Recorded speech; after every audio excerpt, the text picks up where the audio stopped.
বন্ধুরা তোমাদের প্রত্যেককে স্বাগত তোমাদের প্রিয় চ্যানেল এনজয় লার্নিং চ্যানেলে।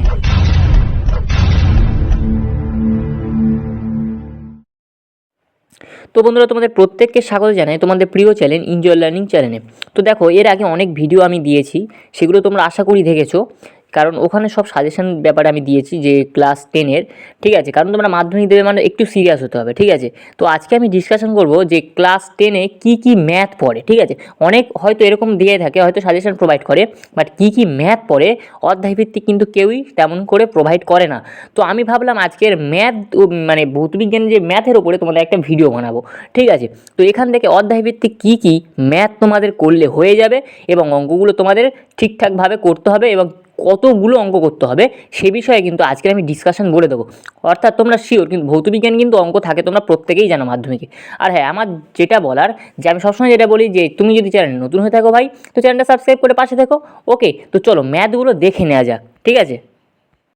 তো দেখো, অঙ্কর মধ্যে থেকে বিওটি এর অঙ্ক কিন্তু একটা অবশ্যই থাকে, অর্থাৎ বোর্ড অফ ট্রেড ইউনিট, ঠিক আছে। এখান থেকে কিন্তু একটা অঙ্ক তোমাদের সবসময় দেওয়া থাকে।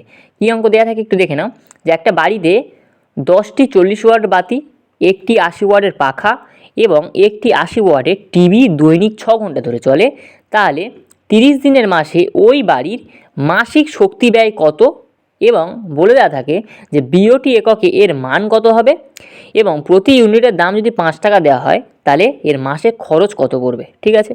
জুলের সূত্রের অঙ্ক একটাই দেওয়া হয়েছে এখানে, এটা একটু ইম্পর্টেন্ট। 42 ওহম রোধের মধ্যে দিয়ে 10 অ্যাম্পিয়ার তড়িৎ প্রবাহ কত সময় ধরে চললে 30 কিলো ক্যালোরি তাপ উৎপন্ন হয়।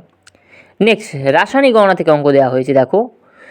40 গ্রাম জিঙ্ক H2SO4 সহযোগে উত্তপ্ত করলে কত গ্রাম হাইড্রোজেন। 2 নাম্বার, কোন গ্যাস উৎপন্ন হবে যেখানে জিঙ্কের নমুনায় 20% অশুদ্ধি বর্তমান J10 এর মান বলে দেওয়া আছে 63.5।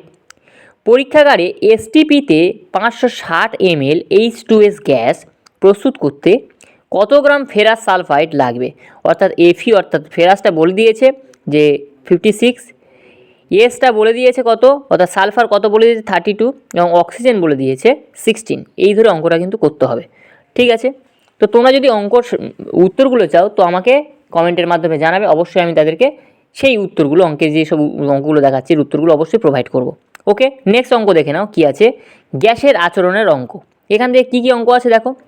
27 ডিগ্রি সেলসিয়াস উষ্ণতায় 2 ATM চাপে 34 গ্রাম NH এর আয়তন কত। আর এর মান বলে দেওয়া থাকে সবসময় কি না 0.082, এটা তোমরা সবাই জানো, litre atmosphere, mole inverse, kelvin inverse. দেখো, তারপর 2 নম্বরটা কি দেওয়া আছে, একটা কাঁচের পাত্রে 200 সিসি বায়ু 37 ডিগ্রি সেলসিয়াস উষ্ণতায় আছে। গ্যাসের উষ্ণতা বৃদ্ধি পেয়ে 67 ডিগ্রি সেলসিয়াস হলে কত আয়তনের বায়ু বেরিয়ে যাবে।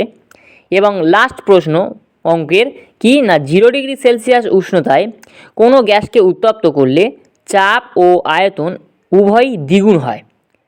গ্যাসটির চূড়ান্ত উষ্ণতা কত, ঠিক আছে। কিন্তু এটা কিন্তু খুব সুন্দর করে করতে হবে। ওকে, তো এই ছিল আজকে তোমাদের অঙ্কের টোটাল সাজেশানটা। দেখো, প্রতিটা অঙ্ক কিন্তু খুব সুন্দর করে করবে। দেখো, বিওডি থেকে যে অঙ্কটা দেওয়া, হয়তো এখানে অঙ্কর হয়তো মানে টার্মগুলো চেঞ্জ করতে পারে, হয়তো 10টা পাখা, এখানে হয়তো 10টা বাতি আছে, ওখানে হয়তো 5টা বাতি ফেলতে পারে, বাট একই নিয়ম হবে, ঠিক আছে। এটা তোমরা কিন্তু মাথায় রাখবে। এখান থেকে 100% পড়বে এই কটার মধ্যে থেকে, কিন্তু আমি তোমাদের বললাম যে শুধুমাত্র মানগুলো কিন্তু চেঞ্জ থাকতে পারে, কিন্তু সূত্র একই এবং একই নিয়মে গতানুগতিক কিন্তু অঙ্কগুলো হবে। তো ঠিক আছে, তো তোমরা একটু ভালো করে পড়াশোনা করো এবং সাফল্য পাও, আশা করি তোমরা মাধ্যমিকে ভালো রেজাল্ট পাবে, এবং প্রত্যেকে সুস্থ থেকো, ভালো থেকো, প্রত্যেকের মঙ্গল কামনা করি। থ্যাংক ইউ বন্ধুরা, অল দ্য বেস্ট। আর হ্যাঁ, আর যেটা বললাম যে এই অঙ্কগুলোর উত্তর যদি কেউ চাও তো অবশ্যই কমেন্টের মাধ্যমে জানাও, অবশ্যই আমি উত্তর কিন্তু প্রোভাইড করব, ঠিক আছে। তো আজকের এই ছিল ভিডিওটা। ওকে, থ্যাংক ইউ। আর